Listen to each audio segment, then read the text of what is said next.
This is Orson Welles, speaking from London.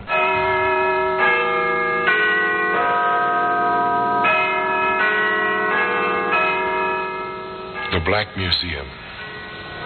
Here, in a grim stone structure on the Thames, which houses Scotland Yard, there's a warehouse of homicide, where everyday objects, a simple glass, a piece of rope, a woman's handkerchief, all are touched by murder.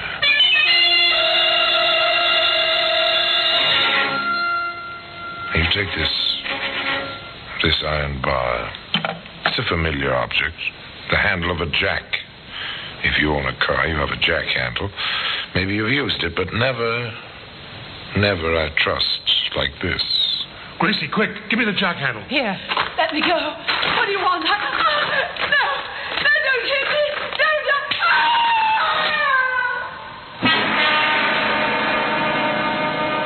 Today, you will find that jack handle in the Black Museum.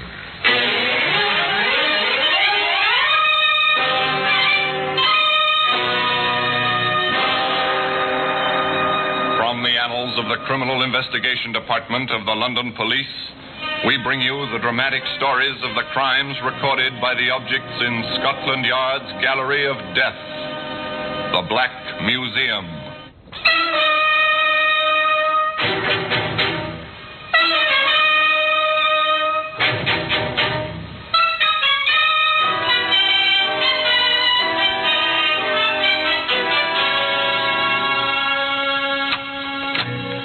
Here we are, the Black Museum.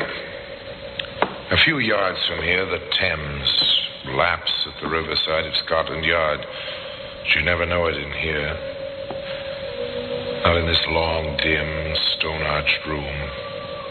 It's a kind of Mecca, a goal to be reached by students of crime and criminology the whole world over.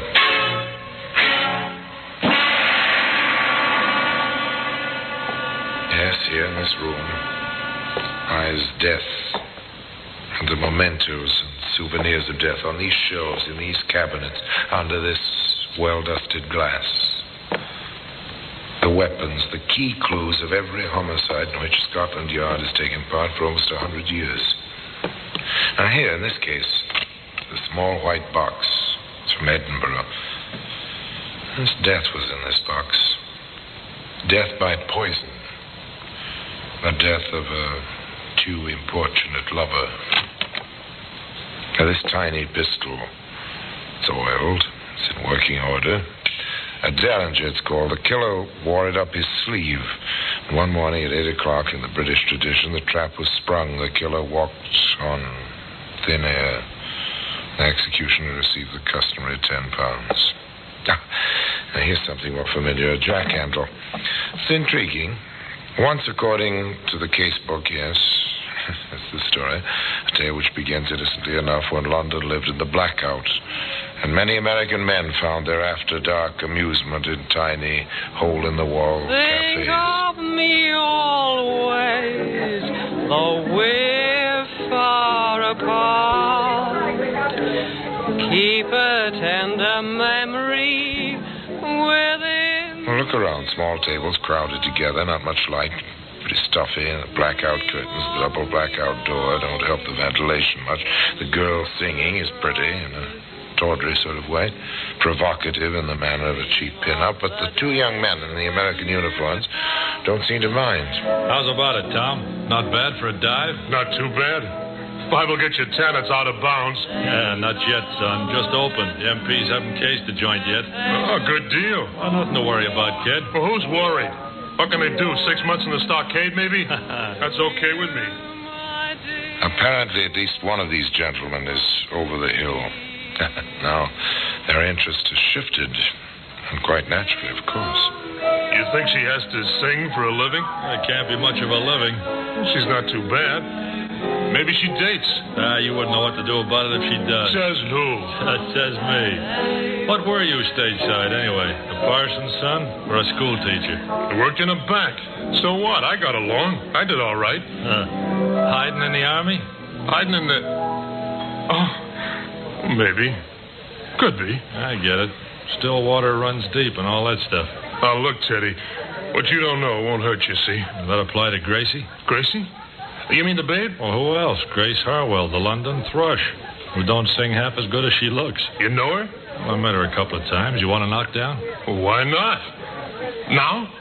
Well, sure. Gracie, let's see your speed, son. You got a ringside seat. Well, pity. The Yank who thought he'd take Soho single-handed. Sit down, Gracie. What'll you have? My regular. Who's your friend? Oh, meet Private Tom Bennett, Gracie Harwell. Hi. Hello, soldier. Let me get your drink, Gracie. Faster that way. Hey, what about your ringside seat? I'll be back in time. That fast you can't work. Grace, Yes? how would you like to help me win a bet? Well, this is a new approach. Good. Now, look, all I need to win is a date with you, see, for tomorrow night. Well, how about it? After the show? You on furlough? Maybe. Maybe not. I'll be in town tomorrow night. Got a car with petrol? No, but I will have. You say that like you meant it. I will have a car and gas. When and where? Well, I'm not saying for sure, but be outside at 1 o'clock in the morning. You may win your bet.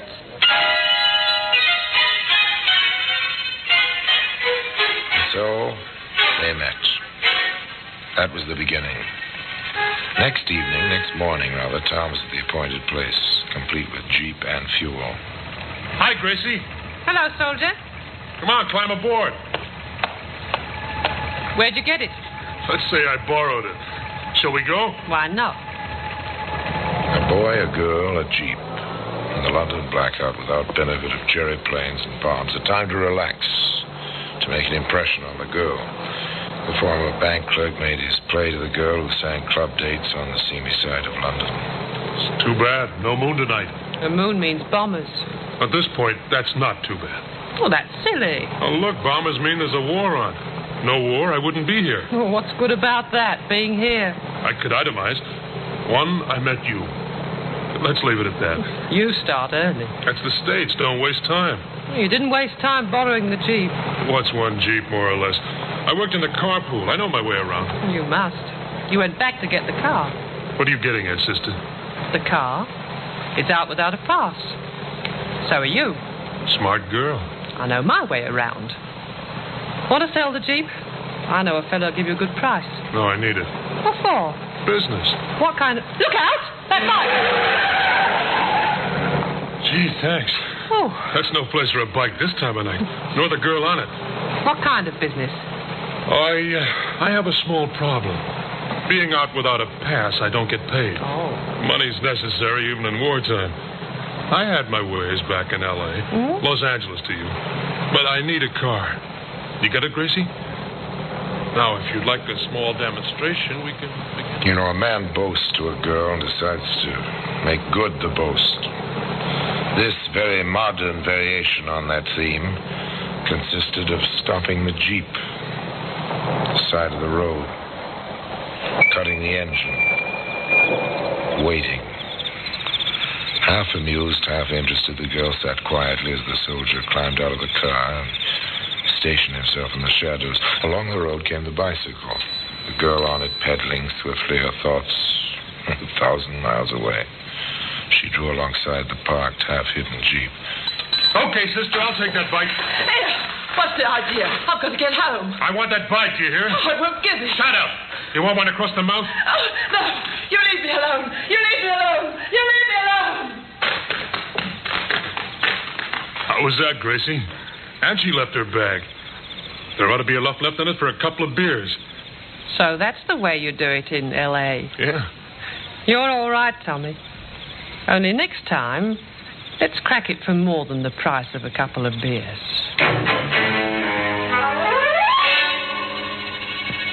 Next time was the next evening, but early, before the bars closed. Gracie, the pin-up, said, I won't go to work tomorrow night, and I know a spot off by itself. With a Jeep, we can get away fast, like you did it in L.A. And they drove up to the spot, a small pub on a side road, and Gracie said, Let's get to it, Tommy. They've got customers. That means money in the till. but Tommy hesitated, and he said, Too many. Scared? Oh, why take chances? There might even be a cop in there. Maybe later. You promised. You said I'd be the lookout while you went in and collected. Maybe later, not now. Well, let's do something, Tom. We'll find something. You want a thrill? We'll find something. They drove away. A well-lighted, well-populated pub was not to Tom's liking. He preferred the dark roads, the byways, the lone victims. But Gracie wanted her thrill. Tom found it for her. Hop in, miss. Oh, this is really awfully nice of you. But, Tom... Oh, you wanted a thrill, baby. Well, you'll get it. Where are you headed, miss? Well, out to Kingston, if it's on your way. Yeah, it's on our way. You all set? Let's go. Two girls and a boy racing along the unlighted road toward Kingston. Not much conversation. There never is, with a hitchhiker in the car. Tom drove, Gracie waited. River flowed close to the highway, black glass, silent in the starlight. What's wrong? I think I have a flat. Oh, I didn't hear it. I said I think I have a flat. Oh, yes. It does feel off a bit. The Jeep, I mean. Felt like the left rear. Can I help? But if you'd get out, miss. You can leave your suitcase. The tools are under your seat. Of course. What can I do? I'll need the jack. The handle is on the floor, Gracie. Yeah, I've got it. You, miss. I want your handbag. What? Oh, no. No, you keep away Give me that from bag. me. Oh, help, somebody. Help. Oh, no, get away from me. Get away. Let go of my dress. Go on, Tubby. Grab her. Rough her up. No, I won't. Gracie, quick, give me the jack handle. Here. Let me go. What do you want? No, don't hit me. No. Ah! Fight back, will you? Hit her again, Tommy. Hit her. What for? She's done. We got her stuff. I think she's breathing. So what? Give me a hand. What do we do with her? Into the river. What do you suppose I picked this place for? Get her feet. Stop them. Now, into the drink she goes.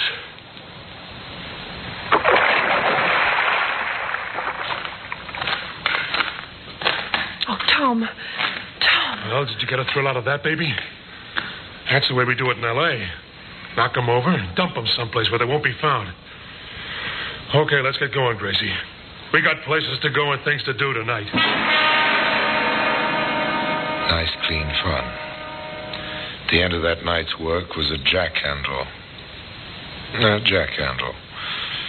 It lies today in the Black Museum. In just a moment, we will continue with The Black Museum, starring Orson Welles.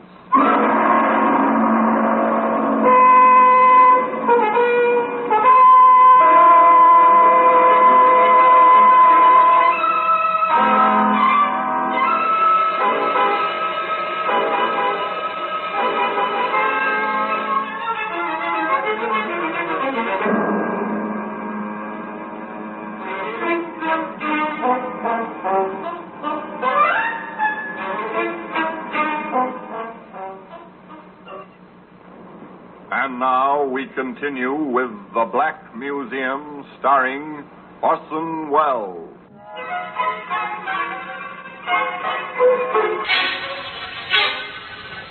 It was to be some time before the jack handle came to rest in the Black Museum. A trail of blood and misadventure was yet to be blazed through wartime London. Tom and Grace were amateurs at crime like this, but they knew enough to cover their tracks. They ditched the Jeep, parking it in a rubbed street. They took cover during daylight, but night and the blackout were their cloak as they prowled for further victims.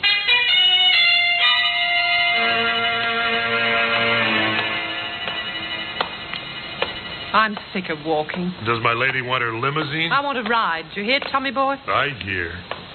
Come on, we'll duck into this vestibule. Something will be along. Give me a kiss. Oh, you never have enough. Haven't kissed a babe in a doorway since L.A. Good. What's that in your pocket? This? You like it? Shell in the chamber, full clip. Where'd you get it? Army stores, Natch. Pretty? Throw it away. Are you kidding? Do you know what they give you for carrying a pistol in this country? Well, what's the difference? We killed that dame, didn't we? They take us, it's the chair anyway.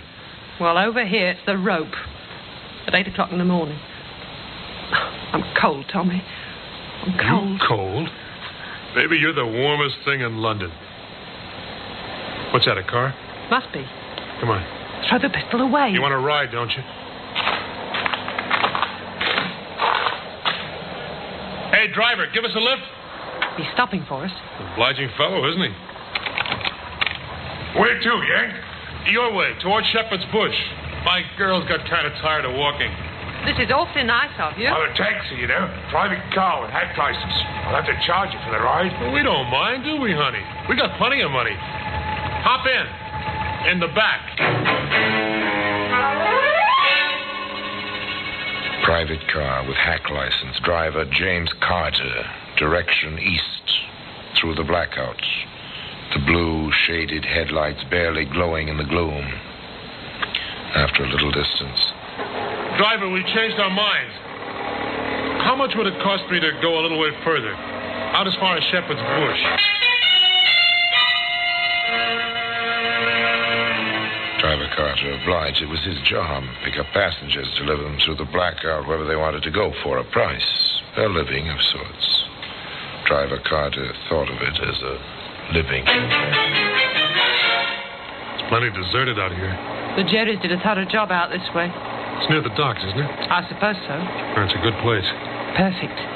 You think he's got any money? All right, driver, stop here. Yes, sir. Nothing here but the rubble. You heard me. Stop. You know what this is? Service pistol. You hold it, Gracie. Got it. Don't move, driver. She's got an itchy finger. You can have my wallet. Keep him covered, Gracie, while I open the front door. Give me back the gun. Hurry, Tom.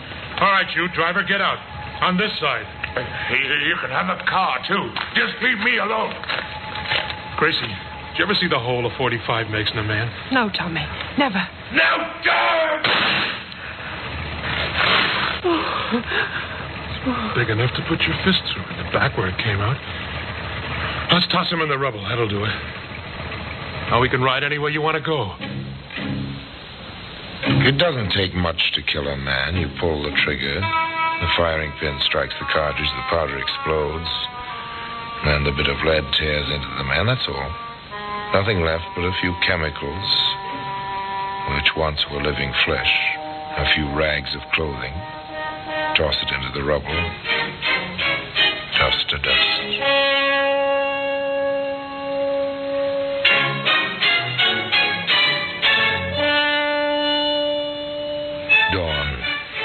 Dawn comes to the warring city.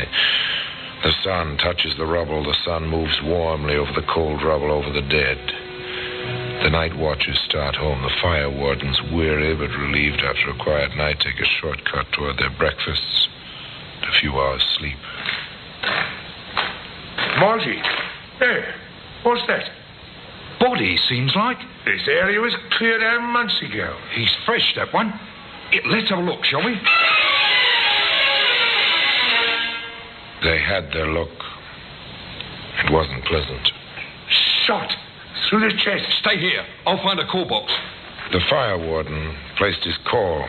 He rang straight through to Scotland Yard. A short while later, a man picked up the telephone on his desk. Inside the Greystone building on the Thames. Inspector Mason here. Sergeant Davis, sir. Go ahead, Sergeant. The body found in the East End, sir, shot to death. Large caliber from the size of the wound. Probably a service pistol. Identified as yet? The identity papers are still on him, sir. James Carter, taxi driver, private car registration, tag number RD7445. The car? No sign of it, sir. Tire marks in the road. It's a thoroughly bombed area, sir. Very little traffic. Another one. Very well. Send out the usual teletype. Description of the car. You know, check for relations, friends of the deceased. Well, that's all we can do for now. Routine. The teletype to all police stations. The constables memorize the details of where they go on patrol. London is a big, sprawling city. The blackout isn't any help.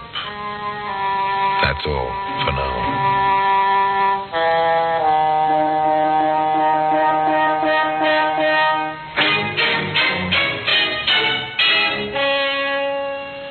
But the wheels have begun to turn. Routine, inexorable, never ending. And so, another telephone call. Constable Gray, Inspector. Yes? Ladbroke Station.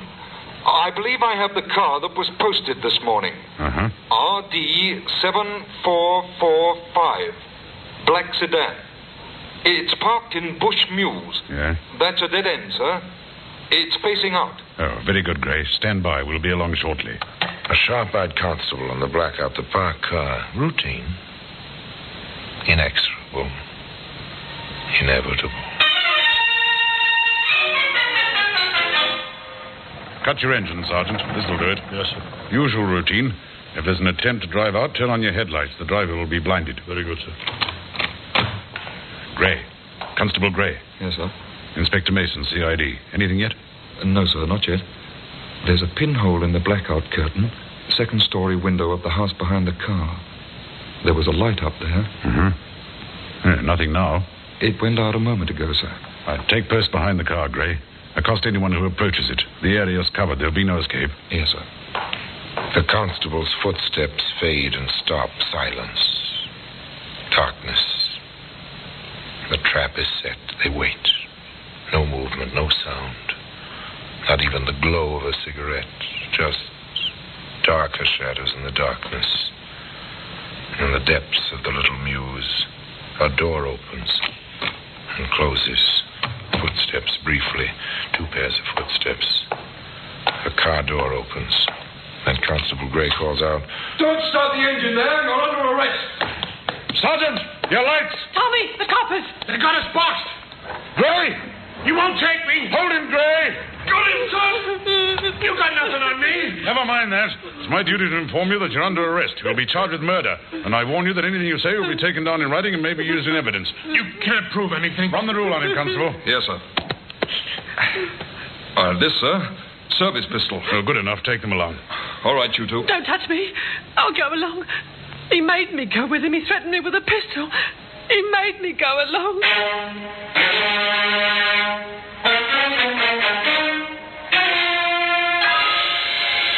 That was her cry. All through the trial, which followed swiftly. That was the plea of the tawdry little pin-up from the seamy side of London. He made me do it. He hit me, showed me his pistol. He made me do it. What are the robberies, the cheap, shilling-sized robberies? Yes, I took that girl's purse. I went through the driver's wallet before we left his body, but he made me do it. You've got to believe me. He made me do it. There were other, far less hysterical witnesses, men who spoke with a calm certainty of truth.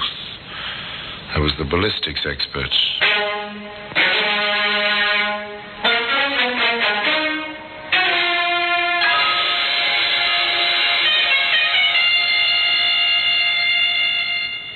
There is absolutely no doubt. The bullet which killed James Carter, the driver of that hired car, was found in the flooring of the car. We have compared it with test bullets fired from the pistol found on the accused. The rifling marks are identical. The death bullet was fired from that pistol.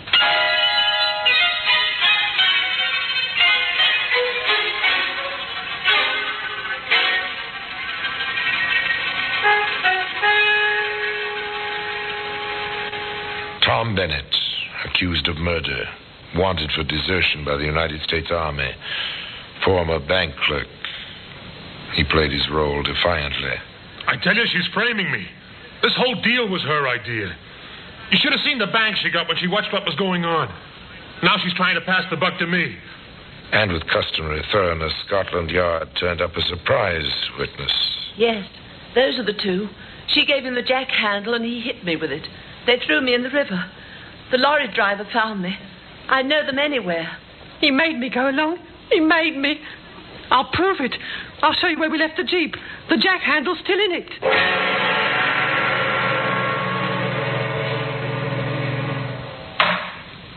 Gentlemen of the jury, have you reached a verdict? We have, my lord. Let the prisoners face the jury. What is your verdict? We find both defendants guilty of murder and add a recommendation of mercy for the female prisoner.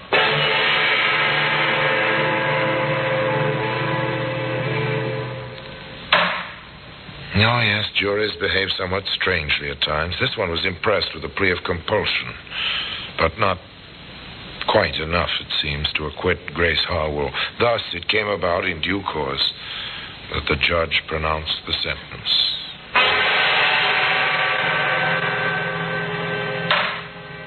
Thomas Bennett, you have been found guilty of murder. The sentence of the court is that you be hanged by the neck until you are dead. And then may the Lord have mercy on your soul.